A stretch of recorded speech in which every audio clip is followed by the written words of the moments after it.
Hello, everyone. Thanks for coming back and joining me over here at the Anonymous Addiction Deprogramming Podcast. I'm Bobby C, and I'll be your host today. Don't forget to subscribe and press the like button if you like the video.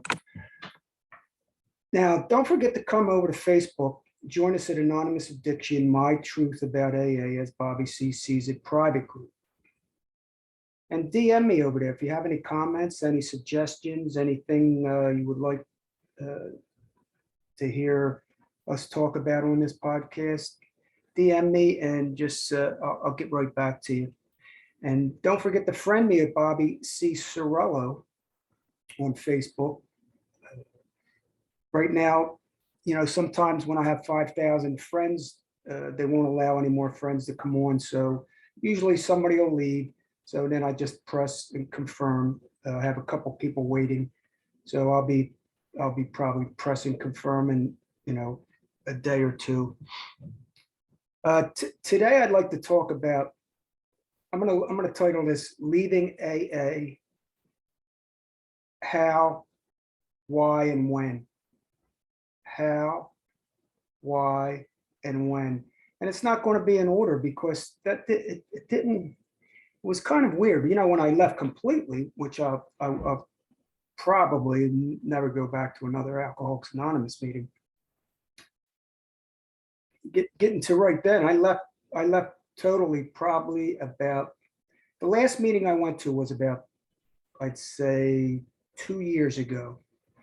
And that was to promote a smart recovery meeting, actually. I went there for the purpose of promoting a smart recovery meeting after the meeting, because, after the meeting, they say we allow outside announcements. And I gave an outside announcements and handed some flyers because I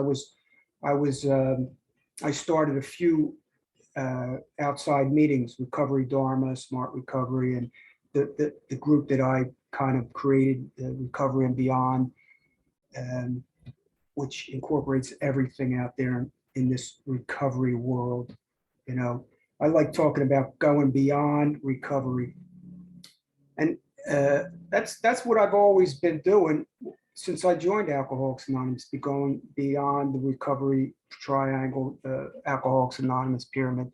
But getting back to, but before then, I was caregiving a couple in Arizona, Fountain Hills, Arizona. And I did that for 5 years. So I sporadically went to a meeting often on occasion. And what I began to notice probably about 7 years ago, really noticed it, was I wasn't getting anything out of the meetings but some camaraderie, some friendship after the meeting. I would talk, and in Fountain Hills, let's just say I was popularly known in Alcoholics Anonymous because I had a lot of time, and Bobby C, they knew who Bobby C was. I started a group there that still goes on, it's called the Nooner meeting, winners group, right? Winners. Who in the hell's a winner? We're all winners. How can you distinguish a winner? What does a winner mean, in Alcoholics Anonymous? Stick with the winners. During this podcast, I'm going to talk about a couple little slogans and stuff. Like stick with the winners. What does that mean? Did they win the lottery? I don't get it. What did they win? If you're not drinking or drugging in Alcoholics Anonymous because they believe in abstinence, that's the winner for Alcoholics Anonymous, I guess. So 5 years ago, I would sporadically go, and when I went in there, I really didn't get much out of it, and I was kind of going against the stream in a sense. I wasn't disruptive or anything. I was very gentle in my approach, and the old timers in the meetings that had a lot of years, or same years that I had, or more or less, I would ruffle their feathers, let's say, because I would say things that I would question things. If we were talking in the big book, or we were talking in the step book, or we just have an open discussion, I would talk to, and I don't like the labels beginners. Oh, they're beginners. Beginners of what? There's a 50-year-old guy that comes in and he's a beginner. Come on, he probably knows more shit than I do. All right. So why would I call him a beginner? He's a new person in the meeting. Yeah. Or she's a new person that came into the meeting. Okay. I'll agree with that. And we don't even know that. Sometimes I used to go to meetings and they think I was a newcomer. They come up and say, give me new pamphlets and welcome and thank you for coming. And, oh, is this your first time? And blah, blah, blah. A lot of times I just play along and say nothing. But the meetings, I wasn't really, at the end, way before the end, I wasn't getting really much out of it other than hearing some really nice stories about life. If somebody came in and shared, I always thought that the newcomer, the new person that came to the meeting, and if they didn't know anything, I always say they weren't tainted. They weren't programmed by the program yet. So they seem to be more honest. They seem to be more open. I enjoyed hearing that, and I think that was more attractive than anything.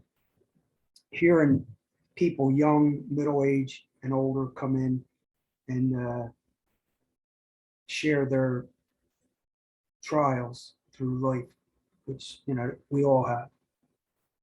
I found out that we're not separate. We're not different, because I had an habitual habit of an alcohol, or drug, or whatever.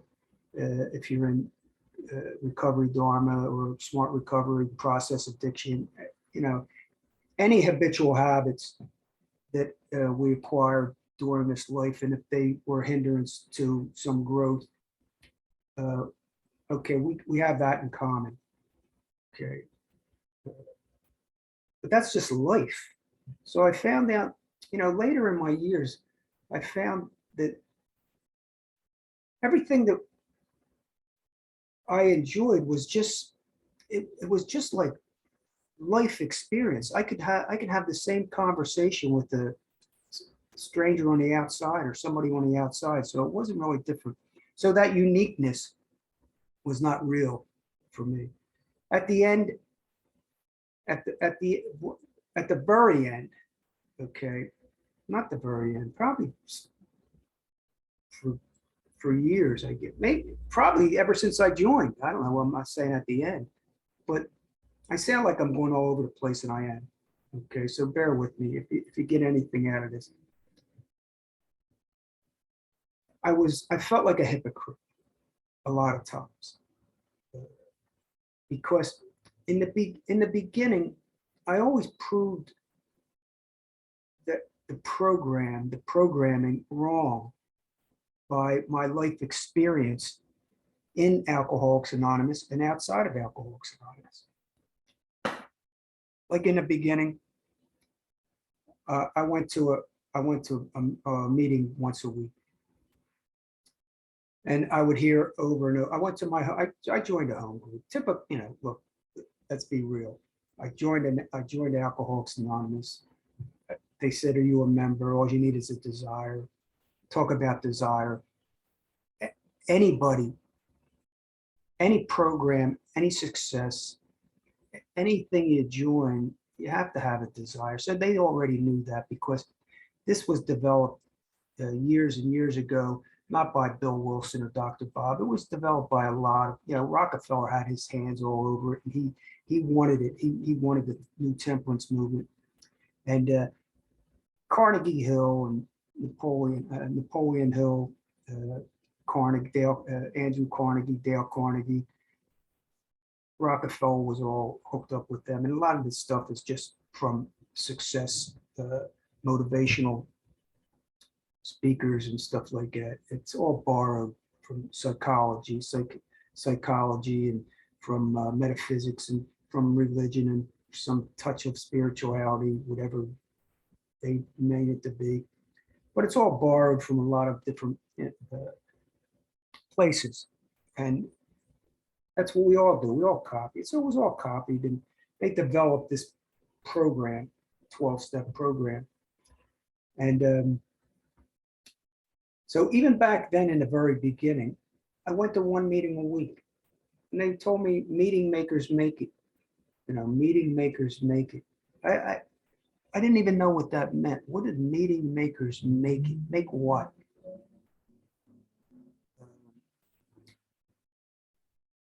I went to one meeting. I was staying sober because you know what? They had one thing right. And that's why they said the only requirement for membership is a desire to stop drinking, because they knew Rockefeller and all his associates and all the rich people that got involved early on with this knew that is the keystone. That's like the number one thing. You have to have a desire. A desire just means I want this. Oh, I want this program. So let me go to any lengths to get it, because as human beings, we're tribal, we're group thinkers, we like groups, we like to cluster in tribes and groups. That's, I personally, even in the beginning, kind of rebelled against that, because prior to going in Alcoholics Anonymous, I don't think I've ever really joined any group. I never was in the Boy Scouts. I was in baseball for a short period of time. I wasn't attracted to groups. So here I am. This friend comes over, takes me to my first meeting, and from the get-go, from the beginning, I kind of had this sense of uniqueness, I guess, unique in a sense that I was different. I felt different, and I found that I was, So I didn't go to meeting makers make it every day. I went to one a week, stayed sober, had a home group, had a friend, made like 2-3 friends, and I was happy with that.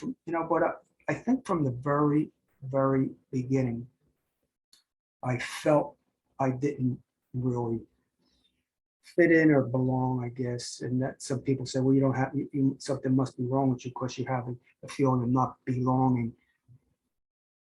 I don't think it was that.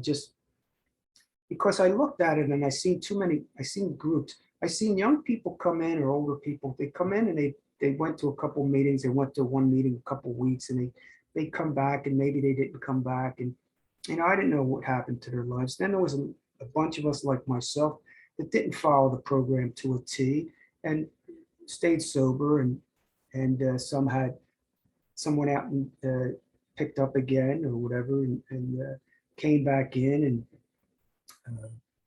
continued to live their lives. This relapse thing is a bunch of crap. Starting over is a bunch of crap. So I come in and I'm starting to do different things. I didn't go to a step meeting for a year. 1 year, step meeting. I didn't even open a book. I stole my first big book, and then I paid it back. But I didn't even look. I didn't even read the big book or go to a step. I liked open discussion meetings, and I stuck with that.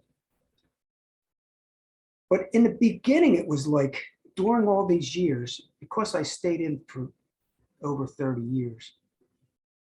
I stayed in Alcoholics Anonymous. I used to see people with good lifestyle skills come in for years and years and years, and then they left. And then they would come back and pick up a chip once a year, and then they would leave, and people would say, oh, they're just coming in to pick their chip up, And I found out these people were living life. They were doing all kinds of cool things, And I got to know a few people, during those years that just left, and we talk afterwards. And I never judged. I didn't really go around judging people as far as if you go to meetings. I rarely like to preach it, and I was not a big book thumper. I was attracted to, I don't know, the meetings I went to. I had a home group in Arizona, New Jersey first, Arizona, California, Florida. because I travel, and and I found people come and go. I found people that it didn't work the steps and stayed sober, that didn't believe in God, stayed sober. Uh, I found people that didn't have sponsors with a lot of time and stayed clean and sober, clean. I don't even like to use the word sober, clean and sober, but they curbed their habit. They kind of created a new lifestyle, and they were just living life, you know. So I was kind of in the middle. I was in this group that was kind of in the middle. Then there was another group that was big book thumpers.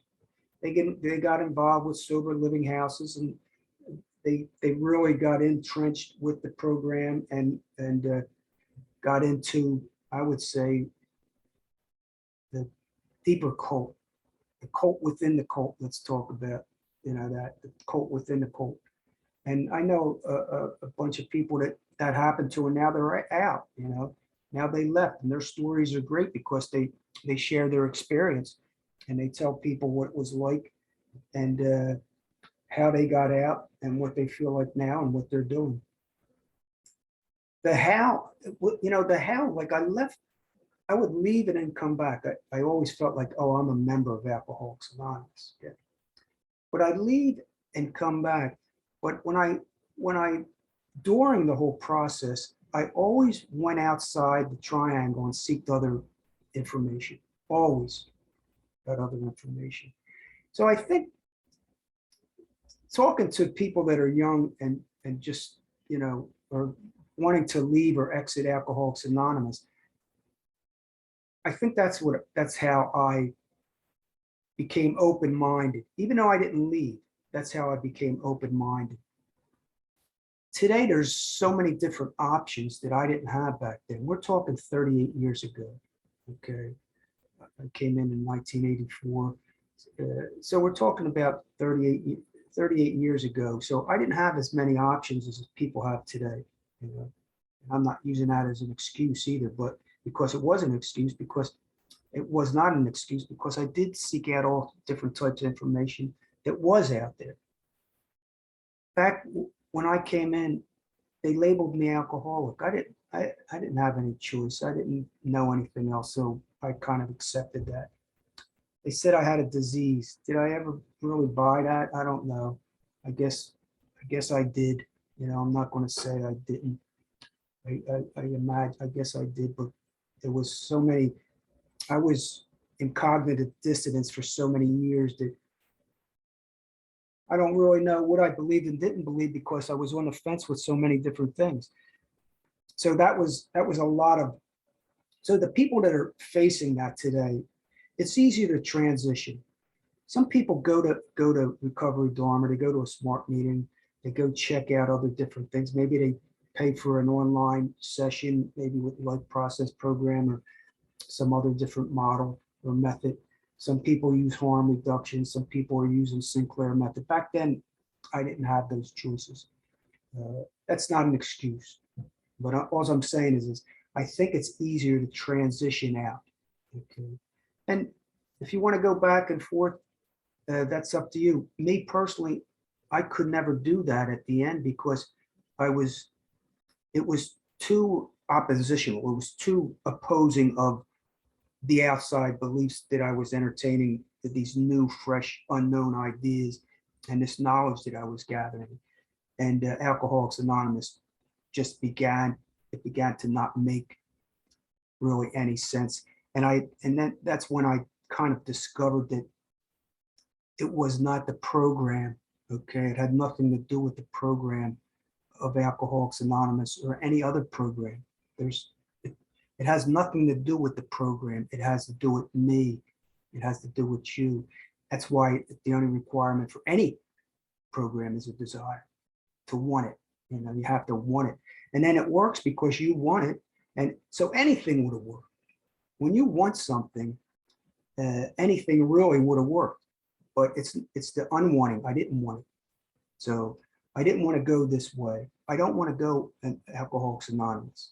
You know, I don't want it. I don't have a desire anymore for that. So I lost the desire for that, and I gained desire for other things. So actually, going back and forth, it's like how, when, why. How I left, it was like I evolved out of it. This is how I had to do it. Now, when I talk, I'm just sharing my way. Today, I think it's a simpler transition. I'm just talking my way. So how it just evolved, it changed. It was always kind of changing and moving. Why I left? Because I became a hypocrite. I couldn't be hypocritical, and I was I was hearing so many different things that it was affecting my psyche. It was affecting my information and my knowledge, and body, mind, and spirit. I believe in the spirit. A lot of people don't, but I do. I believe in. If I use the word spirituality, people are going to pick it apart and only understand what they know about it.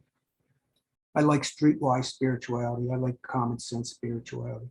When I say common sense, people say it's collectivism. No, I'm not talking about that type of common sense. I'm just talking about the sense, the higher sense, the higher self, the intuitive self, the higher consciousness, the awareness, And so people come out of detox, and they be forced to go into Alcoholics Anonymous. Some people, the court system, there's no separation of church and state with the Alcoholics Anonymous in the courts or the states, because they're sending you there. And Alcoholics Anonymous it's a religion, and there's no question that it's a religion. How? Why, like I keep on saying, why I became hypocritical. It didn't fit. It didn't work. It didn't feel good. It actually felt super. It didn't resonate with nothing in my body. It was bad. When I go into a meeting, I couldn't wait to get out of it. And when I got out of it, I didn't feel better about it. It just reaffirmed and validated why I should not go back, at the end. People I have friends that are still in it. I have a few, very few friends that are still really involved with Alcoholics Anonymous, and I'm still friends with them today. You think I'm going to give up true friendship just because somebody's going into Alcoholics Anonymous? No. These are beautiful people. We don't talk program. We just talk about our kids, life situations, life and death. And I have a few. My last so-called sponsor was a very good friend, him and his wife and his family. I consider him a friend. I never liked the word sponsor. I don't think I even, when somebody want to be my friend, I would say, I'm not sponsoring. I don't sponsor people. I'll be your friend. I'll tell you, you ask me a question, you ask for some advice or something, I'll give it to you, But I didn't go around recruiting others, looking for sponsors. Did I do all the 12 steps? Yes. Of course, throughout the phases of my life. Did I continue to grow with it? No, it got more confusing than ever. It just got, the more I went outside of the triangle and came back in and deprogram the steps and look at the steps and analyze the steps, I found out how harmful it is, and I do deprogramming. So my next podcast is deprogramming step 10, which is big. I deprogram it from the big book and the step book, and it reveals itself. I believe when the veil has been lifted, when you can see through lies, and this took me years and years, but when you can see through lies of religion, politics, government, media, Hollywood, just people, programs, it's almost like you can't be bullshitted anymore. It's almost like, even when I listen to new people, I'm not a fanatic in any one human being. Like, I'm not a fanatic with Elon Musk. I'm not a fanatic with Jordan Peterson, who is great. He's very intellectual stimulate. He stimulates the intellect.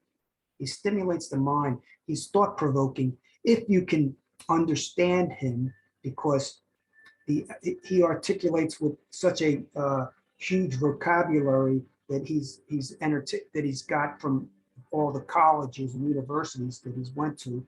So he's expanded his vocabulary, but most of us can listen attentively and cut through all the big words, let's say, all the words that we don't even know what the meanings of are, but you can still understand. You can still, I can understand every podcast that he ever speaks, and I don't listen to too many, but I'm listening to him just to learn just to learn that he is just another human being. You know, I believe he emulates, he kind of mirrors Alcoholics Anonymous, because he does believe in perfectionism and 12 laws. He wrote the 12 laws, and 12 is a symbolic, 12, 12, and 12 is perfectionism. You know, it's symbolic for perfectionism, God and heaven on earth. So, you know, I don't buy everything. I listen to a person for a while and I learn from them, and then I kind of move on, tell you the truth. I take information quickly, learn from them, and then move on, you know. When I left Alcoholics Anonymous, I actually mentally left years and years and years ago, because when you go outside the box, when you come back, let's just be honest here. I had many years. There was a lot of people that I would say looked up to me because I had many years. And when I spoke, I didn't speak of the big book. A lot of new people that came in to the meetings like to hear me, because I would say things that they wouldn't hear in other meetings. And I would apply things to life what people could understand outside the program. It's like I would speak of situations, simple situations that I applied to things to regular life. And I had a lot of people come up and say, Bobby, I appreciate hearing what you said about, you know, even going against the big book, or going against the steps, or going against, as Bob, you know, as Bill sees it.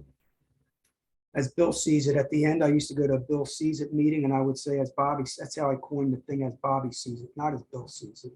Okay, because I didn't agree with none of them little books as Bill sees it book, that little black book. You know, it was all, there were some good things out of it, but most of all was religious, really. And so the how, transition out. I transitioned out slowly. I kind of evolved out of it. When totally left, probably to totally left, like probably 5 years ago. Totally, I went back, like I said, to promote a couple meetings. Did I ever go to a lot of meetings at one? Yeah, I went to a lot of meetings. Because I was getting older. I lived in a town that, you know, we used to go to lunch afterwards. It was the noon meeting. We used to go, we used to bullshit afterwards. And we really didn't talk about AA. The people I hung around with talked about life. We celebrated life. We did things, enjoyed things. I actually went for friendship. And that's one thing that I'd like to start eventually, you know, here in Huntington Beach, Fountain Valley area, Southern Cal areas, to start a in-person meeting that is completely different. I have some real great ideas about that, you know, going beyond recovery, recovery and beyond. And this thing they talk about, recovery from what? You know, I'm recovering from Hollywood. I'm recovering from politics. I'm recovering from religion. I'm recovering from a lot of lies that I've been told throughout my lifetime, throughout centuries I'm recovering from lies that I've been told throughout time, throughout history of time. So when I talk about recovery, I talk about discovery. I talk about uncover, recover, and discover. I'm on a discovery path. So my podcasts are mainly about discovering new different things, new different ideas, and uncovering the truths about society, Alcoholics Anonymous, 12 Step, and other programs too. I'm going to be talking about other different programs and deprogramming them. The program is a program. Just because you call it a model, that doesn't mean it's not a program. Okay. You're still making money for something that's free, and there's nothing wrong with that. I just want the listeners to know. Bobby, you want to make money and make a living, that's great. I know a lot of people that are doing really great things, making some money, having a good life by making money, what they do. But then there's others that are just me. It's like another Dr. Bob and Bill Wilson, Bill W. It's like you got another Dr. Bob and Bill, and then you got another big book. And all you're doing is repeating that and learning that. And I'll talk about different other hierarchies in the recovery industry, even smart recovery. It's a hierarchy in itself. But I left differently than somebody else is going to leave. Why I left is going to be different than other people. When I left is totally different, But I just wanted to share different things that I've been through Alcoholics Anonymous, And do I believe in the disease concept today? No, totally. The word alcoholic, do I use labels like alcoholic, addict? No, not here, because that was labeled, that was designed, alcoholism was created in the 1800s, or late middle 1800s. And why was an agenda. You got to check it out. I've done podcasts on that. Do I believe in once an alcoholic, always an alcoholic? No, definitely not. There's no such thing as an alcoholic or addict. Okay, all we did was have a habitual habit, and I choose to continue that lifestyle. That's my choice today. Do I have to say abstinence? No, I'm not. I'm not restraining from nothing. I'm not abstinence. Even moderation is abstinence. I mean, it's a form of temperance because it's moderating takes effort, So, even moderating is a form of restraint, abstinence, moderation, harm reduction. It's all a restraint. Me personally, I found that my lifestyle, alcohol and drug free, when I say alcohol and drug, I mean illegal and legal, unless it's a pharmaceutical product that could save my life, help me save my life or something like that, But does the alcohol industry, pharmaceutical industry, tobacco industry, are they my friends? No, they're not our friends. They want to keep on promoting more pharmaceutical products to keep us stuck in a sense. And do I believe in harm reduction? Yeah, of course, but do I believe you can have anything you want without any type of chemical, drug, alcohol, or drug? Do I believe that you can get to an awakening? Any type of an awakening, you want to call it awakening, or any type of knowledge, information, is that powerful? I believe you can get there through nothing. Okay. Now, if you choose to microdose, or if you choose to use any type of psychedelic or marijuana or for harm reduction, that's your choice. I don't judge anybody for that. If you can moderate, that's fine. Do I believe in taking a drug for a drug? Me personally, I think there's an easier, softer way. I use that, and some people are going to say, well, that's Alcoholics Anonymous talk.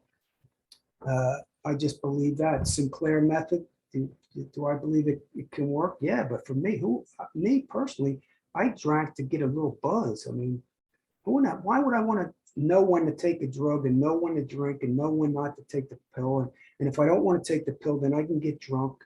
And if I do take the pill, well, it's not going to be that great. And I'm spending money for something and I'm not even getting a buzz off of it, which most people, what do you drink for? You get a little buzz. Come on, let's be real. I mean, there's nothing wrong with that. You get pleasure out of it, you get a little high. But why would I want to take a pill I don't know. To me, it's okay. If it's saving your life, do it. If it's not, check it out. There's side effects to it. Okay, there's side effects to a lot of different things. Check out the side effects. Check out the other side. I always tell people to check out the pros and cons about something. Don't be so hepped up and oh, this is going to save my life. This is going to do it. This is the best cure ever. First of all, are they working for a pharmaceutical company? Do they have a website? Are they making money off of it?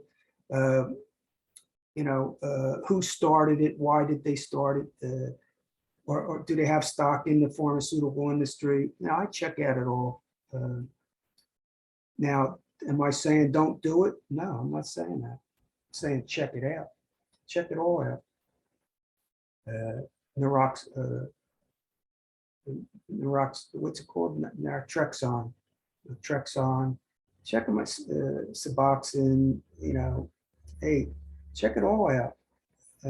See if it works for you. I'm not telling anyone don't use meds. I'm not telling anybody there's dual diagnosed is not real and some people need meds. I'm not saying anything like that. I'm not a prohibitionist. I'm not I believe in freedom of choice. I believe in total freedom of choice. And I believe in cause and effect and consequences of cause and effect. Whatever we do, whatever we say, there's cause and effect. I'm having an effect on people, could be positive, could be negative. Right now, what I do could hit me in the future. Sometimes the consequences don't act out quickly, they act out slowly. Do I believe in a lot of natural law? Yes, I do. Do I believe in gurus and following the leader and following priesthoods and priests? No. Do I believe there's some people are fanatics in certain types of things that they follow? Yes. So, I try to have some type of balance and try to pass that balance on to other people. So the how, why, when, maybe you can ask some questions about that. Like people when they go out, like if they go out, if I decided to not drink again, say if I decided what to pick up when people go out and have a relapse and they pick up and they feel sorry. Oh God, I screwed up again. I got to go back to an AA meeting. And then they go back to an AA meeting and they pick up their chip again and say, well, I'm starting over. You got to start over from the beginning. Let's go back to step one. First of all, they give us an excuse not to be responsible. That's what the disease concept's all about. And I'm saying Manhattan Beach, but I'm going to go to Newport Beach because it's 80 degrees. I'm going to go to the beach today. So they give us an excuse. The disease concept is an excuse to take away from us so we can join something. So they can give us the cure. It's like the action reaction. They can give us the cure. They create the problem, and then we want them to give us a solution to the problem, and then they create the cure for the problem or the answer to the problem. And that's exactly what they did back then.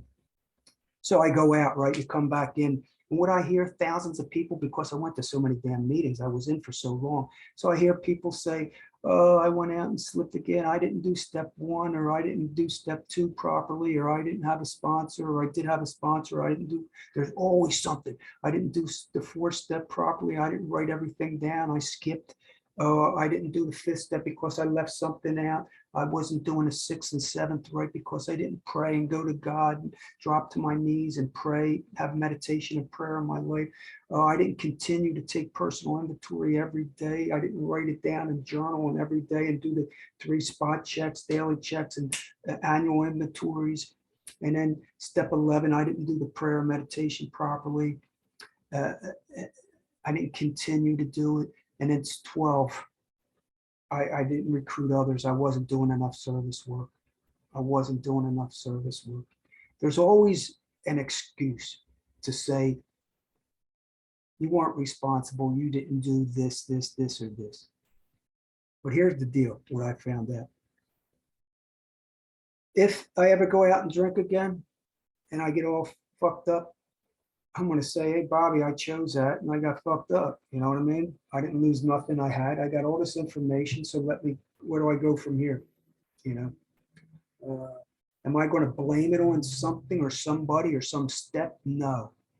Okay, the same thing as if I go into, does it work if you go into Alcoholics Anonymous and you do everything they're saying? I surrender. I surrender to win. I give my life and will over to the care of God. Please take me. Please do everything for me. Let me to do all the steps. Let me get the sponsor. Let me work this. Is it going to work? 100%. It'll work 100%. You know why? Because I chose it to work. Just like I chose it to drink. I chose it to work. I chose it. It came from me. But they want to take credit for it.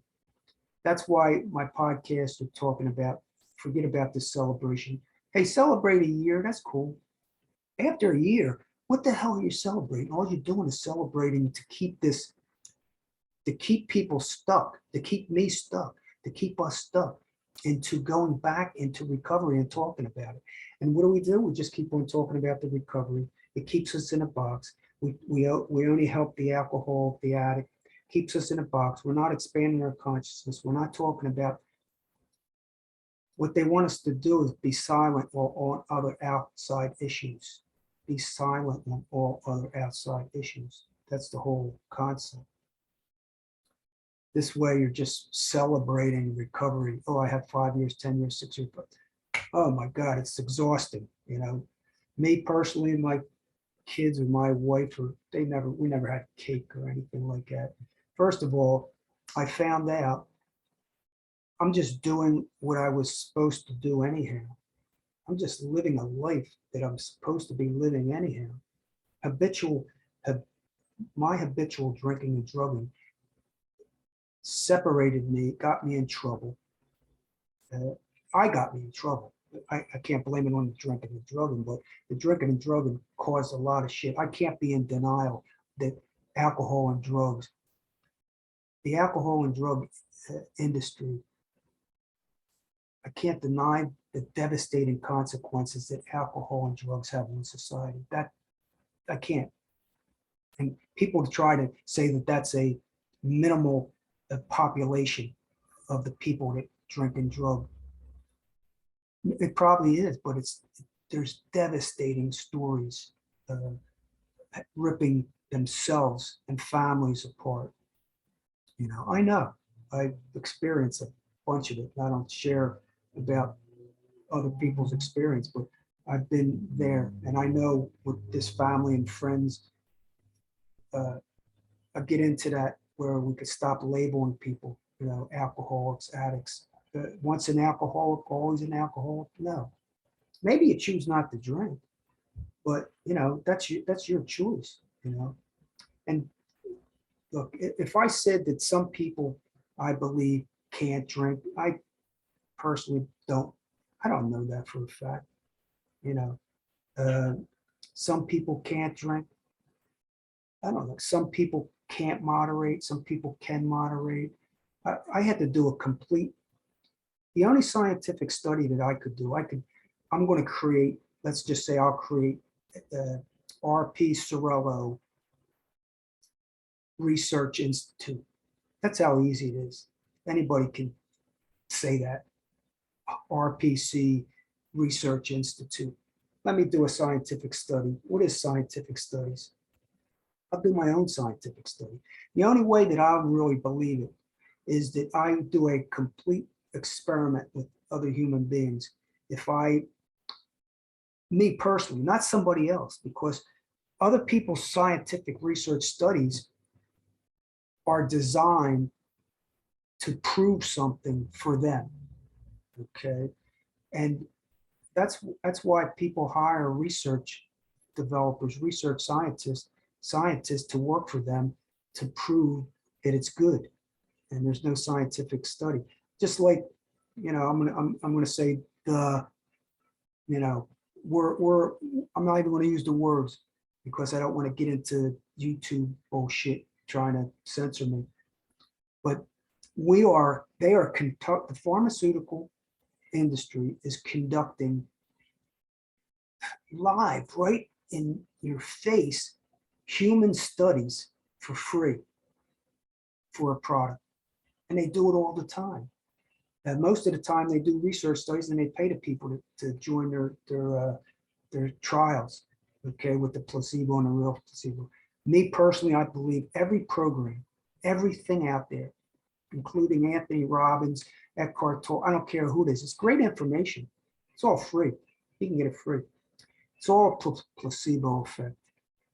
Everything's a placebo effect. It's because what I want to believe. Because, the brain is a material piece. The mind is very complex. The consciousness is altogether another whole level of understanding. The heart. What pumps the heart? What pumps the heart? Take your brain out. Where do you go? Where do you go with that? Take your brain out. Where do you go? What pumps the heart? The heart is it's a generator. And Alcoholics Anonymous wants to take my will. The will is the driving force. My will, take my will, my life. My life is who I am. Not Bobby C, not a philosopher or a writer or a speaker or a comic. They're just identities. They're just stories. I am life. Okay. They want to take my life. That means they want to take I am. Okay. They want to take my will, my driving force, and they want me to give my care, which care is what you give your attention to, what you give your energy to, what you give your focus to, what you give to create destiny. That's everything. It's like they want to take your heart, your body, mind, and soul, spirit. You don't believe in spirit? That's okay. They want to take your body. And people voluntarily give it over to others. Now, I'm not just talking about Alcoholics Anonymous. People voluntarily give their will, life, and care over to a country, a political ideology, a government, or I don't care who it is, a guru, a leader, a therapist. There's people that go to therapy for 10 years. Giving your life and your will. You got the power. You got the freedom. I'm going to go to the beach today. I'm going to do maybe a little 5-minute little thing at the beach. But I'm going to tap out. I felt like talking. I'm going to be doing the 10th step next. I'm going to break it down. The 10 steps. So stay tuned for that, everyone.